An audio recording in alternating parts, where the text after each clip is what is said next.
Week 3, my workouts have not been as consistent as I wanted to this week.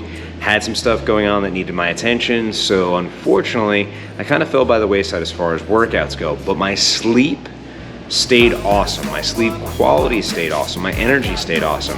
I got to go for a couple nice walks outside, got to enjoy the sun, got to sweat a little bit, which goes back to the sodium concentration in my foods. Pink salt, regular iodized sea salt. For those of you who don't know, iodized sea salt is great for your thyroid function. So for a lot of you who are like, oh my God, my thyroid, maybe put some salt on some shit. Iodine deficiency has also been linked to extreme fatigue, depression, weight gain, and low basal body temperatures, among other things. Yeah, I hope you learned something. A little bit of YouTube knowledge there. Funny how that works. There's a reason why iodine is in salt, but I'm not gonna tell you. You can Google it. It's a funny story. The short version is for thyroid function. That's actually why it's there. Next week, I'm gonna have Katie in here with me. We'll probably be at home, but we're gonna talk about how it's going, how it's affecting her. Week 5, we're gonna talk about how it's affecting the family. For the most part, week 3 was pretty awesome. Sleep quality stayed awesome. I had a lot of green recoveries using my Whoop to track my progress. I put a link for the Whoop in the description if you wanna check out what a Whoop is. Energy's been awesome, recovery's been awesome, mental clarity has been good. The big thing I've liked so far with the ketogenic diet was being able to add in more stuff. I got to add in more cheese, whether it was sheep cheese, goat cheese, or regular cheese, nuts. I'm feeling more full. One thing I did have, we went to lunch with a friend, and they were asking if I got enough food and how I felt. And one thing I did notice was on a ketogenic diet, more so than with a carnivore diet, as long as I stay moving and active, I'm not really hungry.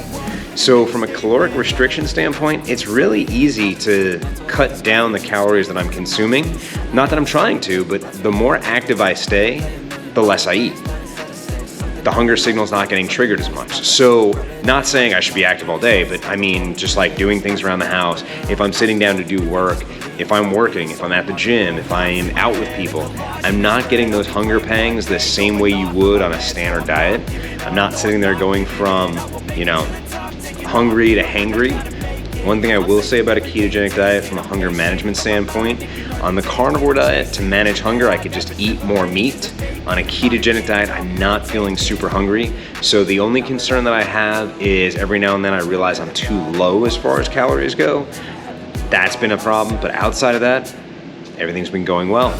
So like I said, next week it'll be me and Katie. We'll be talking about how this is impacting her, and that's what we want to see. We want to see how the family's holding up. The reason why you can't get your shit together is because of your family. So let's eliminate that. Let's take that off the table.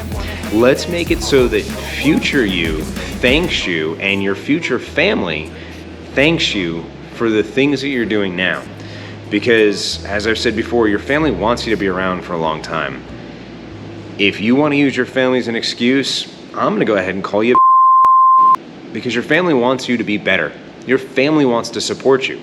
Much like I've said in a past video, if you're using your family as your reason to do things or your reason not to do things, when you quit on those things or when you go astray from those things, it's kind of like a giant fuck you to your family. So stop using your family as an excuse and start getting off your ass and doing something for you and maybe for the family too.